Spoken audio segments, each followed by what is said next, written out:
Jon Vest is the Extension Agent for Floyd County with the Virginia Cooperative Extension. His expertise helps novice and experienced farmers produce quality livestock and crops throughout our region. Jon has offered to share his experiences with our audience and provide them with the knowledge to keep agriculture strong.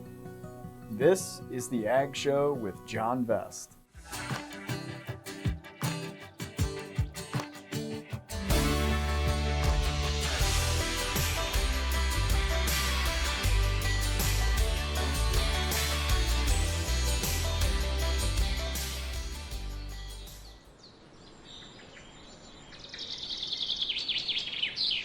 Welcome viewers, neighbors, and friends to another edition of our Ag Show.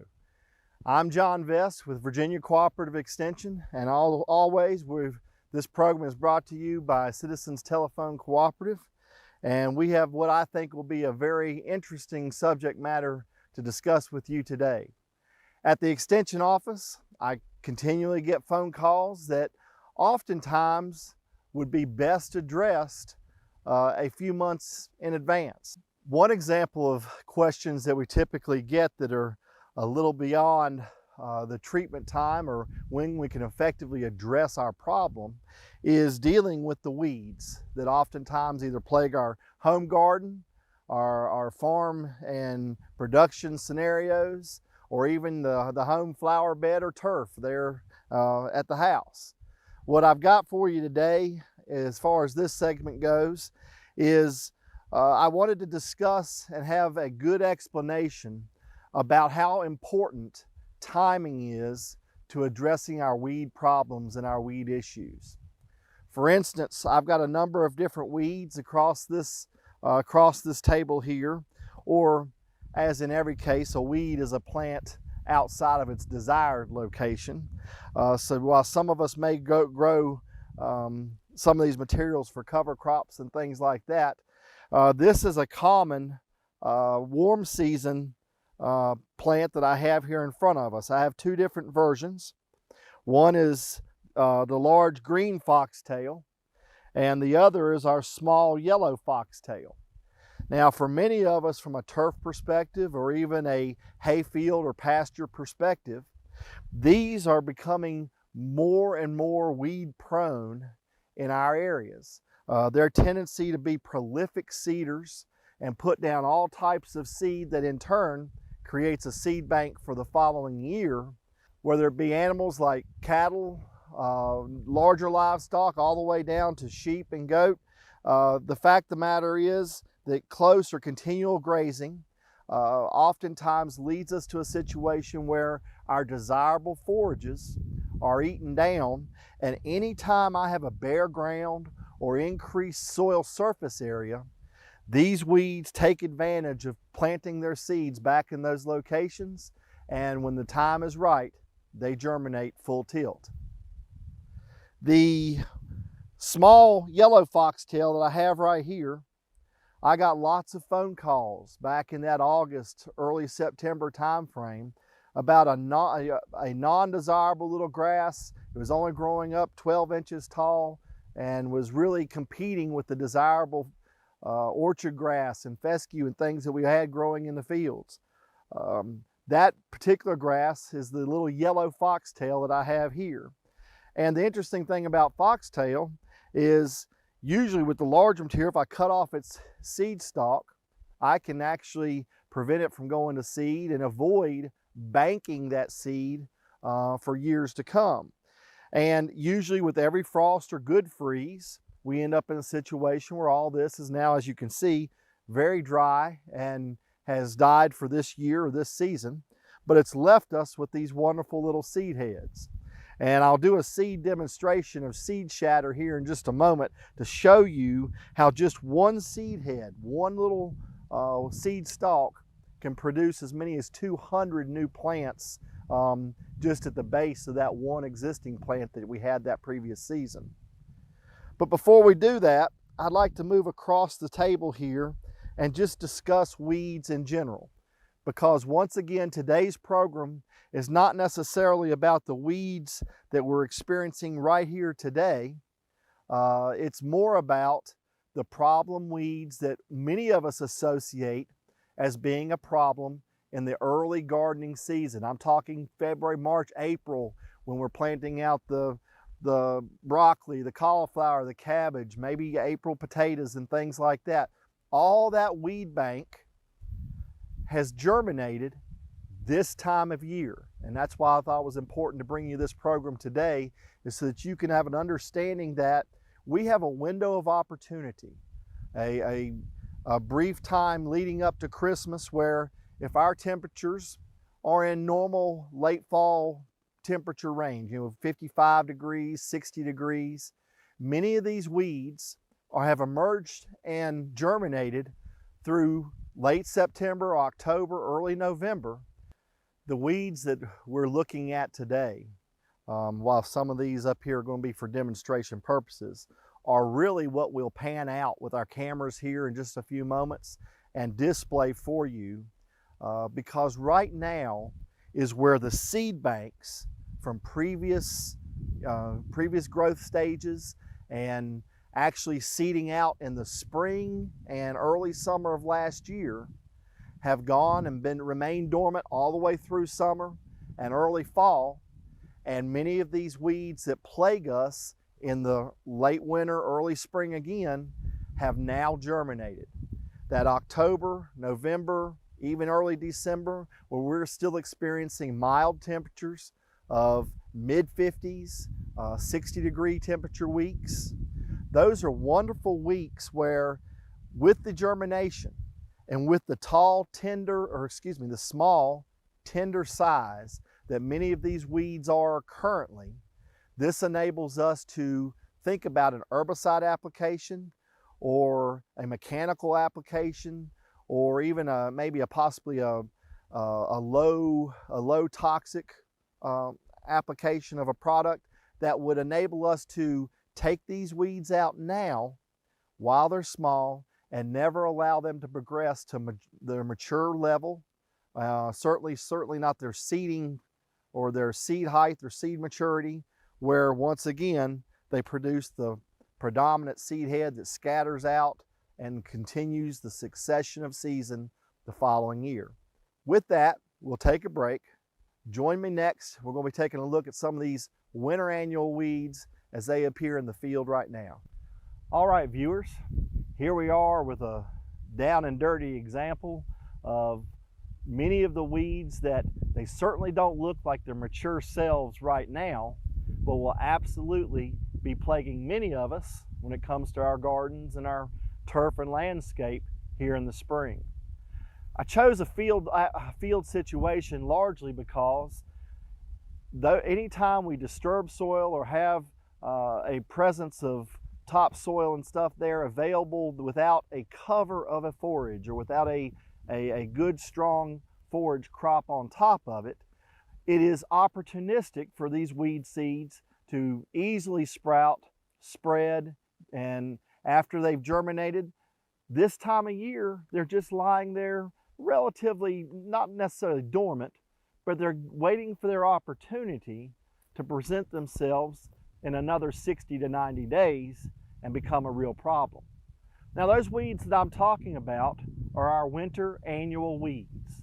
So when many of you call in March and April and we want to know how to take care of the chickweed in the garden, or we want to take care of the henbit or purple dead nettle, quite possibly it might be the viewer that has called and said, I want to fix or I want to take care of all these buttercups that are blooming here in the spring, and I want to know the best time to get them sprayed. Well, in all actuality, all of those potential weeds are those that have germinated now. Here it is, the 16th of November, and we have at our disposal right here, we can actually see all the baby seed leaves and all the young plants of these winter annuals that have emerged. They've germinated over the last 30 days. The chickweeds and all of those are already present and are going to now lie here as we start through winter. Now, depending on that winter season and that situation that we're presented with, much like last winter, there presents another situation where the weed population really builds and has a chance to get pretty extensive prior to the spring. But with snowfall or whatever else that should land should we experience a cold winter, in many cases these lie low to the ground, and in their small mature state or immature state are still withstanding of our cold weather quite easily. These plants grow through winter with the intention of creating at maturity in that February, March, or really March, April, and May time frame, a seed stock that's going to provide the prolific seeding to create a seed bank to continue the entire cycle the following season. So, back to the reason why we're here is, once again, any one of us could walk out right now and check out a location in our lawn or landscape or even the garden itself. And you'll be able to see that all these small carpet of green have now emerged and are lying there real close to the top there at the soil, point of the soil. And we'll see that they are all laying right there at the top, real close to the soil, and are all relatively small. Little seed leaves, maybe their first true leaves, but everything is there, and it is a wonderful time to consider their removal or making an application of an herbicide to take care of killing them so we don't have to experience a problem in the spring. Now, with that said, there are different types of herbicides and things that we would oftentimes consider using. When it comes to treating winter annuals, their size and their immaturity leave them at their most vulnerable state. So yes, if we are dealing with raised beds, smaller garden areas, maybe it's a large garden area, and you have the ability to mechanically use, whether it be a weeding hoe or get out there and mechanically turn the ground, you can absolutely, in this period of the season, turn many of these, the volume of these plants that have currently germinated up to where they succumb to lack of water and the sunlight, and you'll burn them off right there on top. That being said, you also create, by disturbing the soil, a new soil layer all the way across there, where remaining seed bank that hasn't germinated yet now has another more easier location to germinate in. So it's kind of a catch-22 from a mechanical perspective. Now with homeowners, we might consider a less evasive perspective than using one of our conventional herbicides that we use in agriculture. We might consider using a natural choice herbicide, and there's many companies and manufacturers out there now that are using vinegar-based, clove oil, and various products going in to these natural herbicides that could be addressed in a homeowner situation of a garden or flower bed. From a conventional or ag perspective, we have lots of chemicals this time of year that work very nicely to rid ourselves of all the broadleaf weeds that are here and would be problematic for us in a spring crop. For instance, we have triclopyr-based or dicamba-based products. We have 2,4-D and dicamba mixes. We have a number of different products conventionally available. And if you have a question regarding any of those types of products or a solution to your weed problem, contact your local ag agent. Have a conversation. Get them out to identify the weeds that are there first so they can make the best scenario recommendation for how to control them in your given situation. Lastly, I will say, for many of us that are big-time turf lovers, and we love the way our lawns really perform in early spring and fall, we're the ones that oftentimes feel the effects of many of these winter annual weeds or even winter annual grasses like annual bluegrass really spreading and working into our desirable turf. Keep in mind that there are low chemistries or low toxic chemistries now available. Not to mention names, but mesotrione, which is the active ingredient in a product called Tenacity. is a prime example where if I've got turf that is needs to be safe for pets and for family use and activity and stuff like that, or athletic fields, there are those products that reduce the toxic levels of normal herbicides to the point where they're really, really safe products or safer products when used by the label recommendation. Once again, all of this involves, getting in contact with your ag agent, having that conversation and identification of the weeds that are there, and then moving on with a decision as to what to use or how to approach dealing with those weeds. Let's move back to the table here and we'll finish a little bit of our discussion for today. All right, viewers, welcome back to our extension table here. The reason I've chosen some of the weeds, and I basically did this in the 10 minutes while we were setting up the cameras, did a quick walk across this particular ag field, pulling some of these materials. Now, I've mentioned the foxtails and how that's a particular weed bank, but it occurs from the warm season production. It is a plant that is not there in the spring of the year for us to worry about. Its seeds are just at that point starting to germinate, and it's not a real issue until we get into warm ground, corn ground, warm season annual type production, where at that point it flourishes and takes off. This time of year, however, is when it's dropping its seed.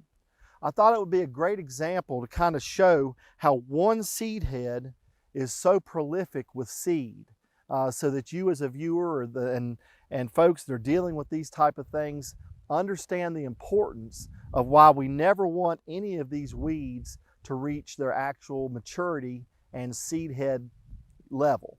So I'm going to take just a single stalk of foxtail here.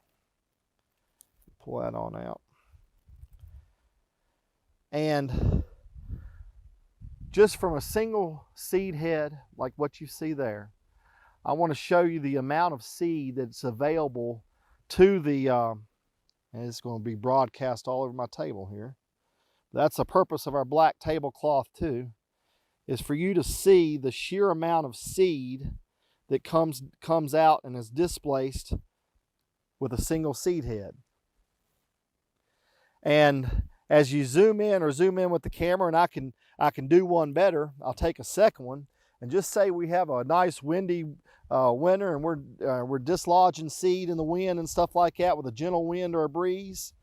We can quickly see how it's just a prolific amount of seed across this tabletop. Now, if we're thinking 4 square feet here was easily populated with 200 new plants from a single seed head, imagine what that is in your garden location or in your field location, wherever you may be doing with it, or if you got that one plant that remains out there in your desirable turf. If you allow it to go to seed, you create a seed scattering or a seed bank in future years that don't have to germinate year 1, year 2, or even year 3. They could germinate year 5, 6, or 7. So keep in mind that this is the level we never like to see many of our undesirable seed heads reach. Now, like I said, when we were out kneeling for the cameras, we're talking about those winter annuals, and we're catching them in their vegetative state, low to the ground, super vulnerable to whatever we choose to spray or manually do to them for their removal. But once we allow them to generate or go through the winter, if we've not addressed them, they become our spring issue.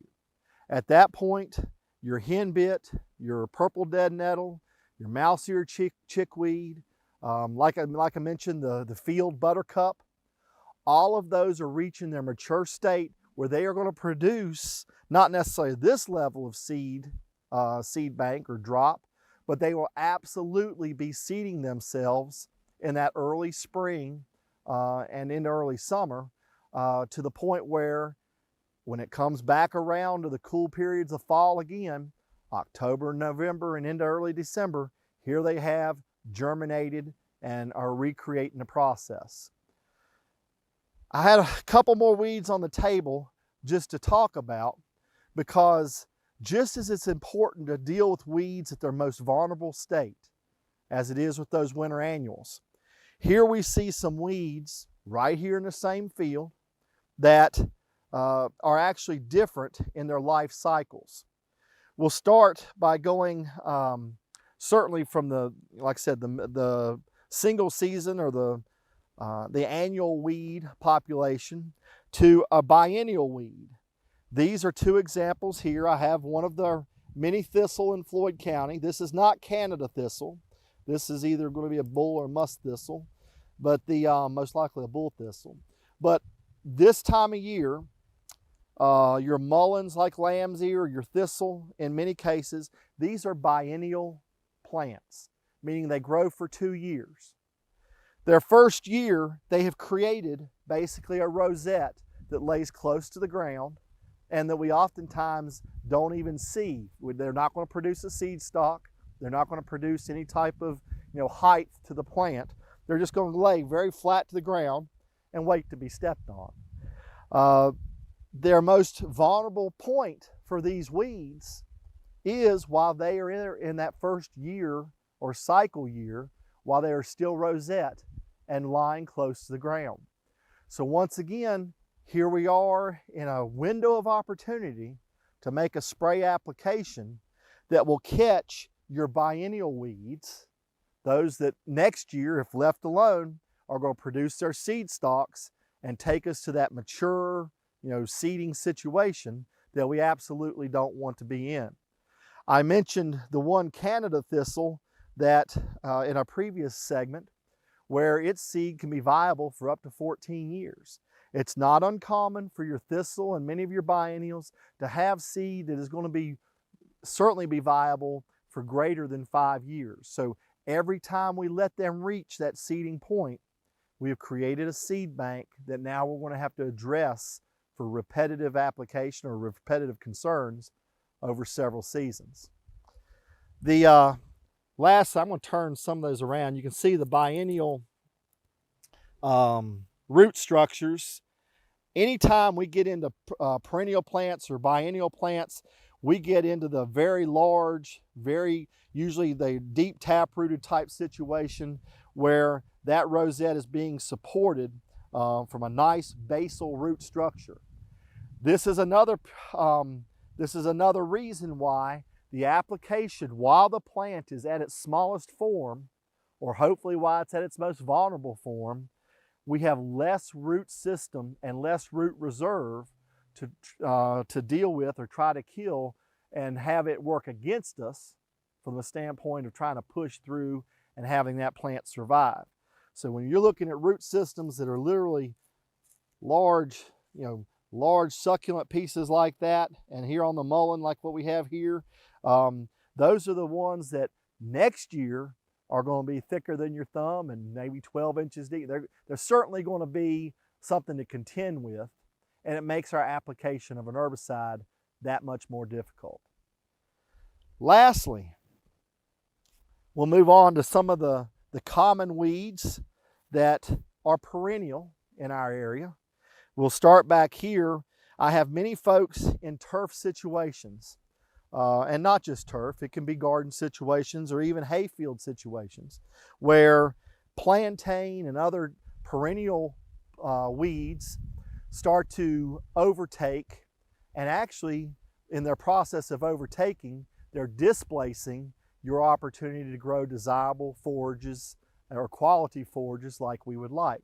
Doesn't mean that they're necessarily less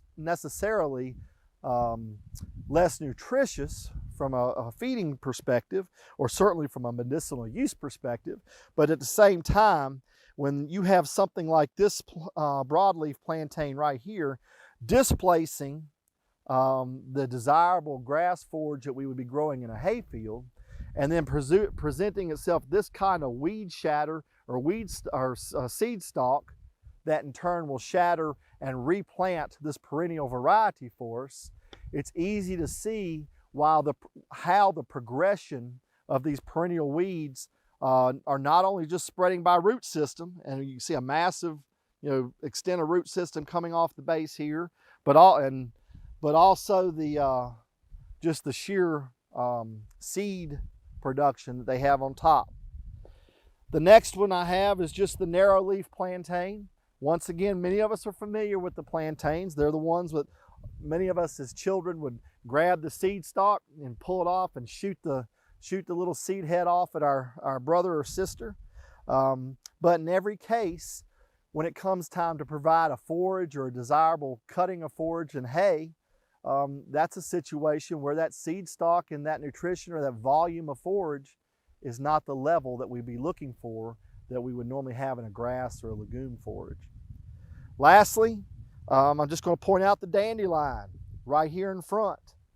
Once again, a perennial weed that impacts us both in a conventional agricultural situation, it impacts us in our gardens, and it impacts us in our turf at home.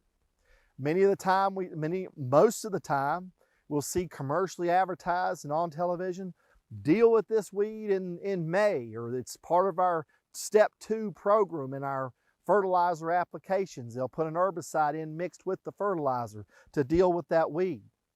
Well, that's all well and good if your weed is in its first year and hasn't produced any extensive taproot or what have you to the system. And as I break some of that soil apart there, we can see that this young dandelion from this past season is just now starting to develop its strength of root system. This plant is one that's going to be perennial. It's going to grow year after year until it dies or something's done to kill it. And in the meantime, that root system that you see there starts to become that root system that you have right here. And the larger and the more depth and stuff that root system can penetrate into the ground provides then the top of that plant or that parent plant the ability to withstand many of the efforts we make in the course of an herbicide application to take care of business. So, while certainly it's an opportune time in the fertilizer schedule to consider weed control in May, this perennial plant or this perennial weed could easily be addressed in this late fall time frame for many of our turf folks and or home landscapers and folks that really enjoy a nice turf that is free from weeds and broadleaf, introduction. So just keep in mind that there's, in every case, whether it be a homeowner product or a conventional agriculture product, there's always a best, I guess what I would consider a best solution to any given situation. It starts by identifying the problem, understanding its life cycle, and making the adjustments with either mechanically treating, herbicide application, maybe or whatever the solution may be, but timing is what it all boils down to. And so from this standpoint, and really for this presentation of the Ag Show, I just want to remind viewers and friends that timing is everything when we are dealing with weed populations.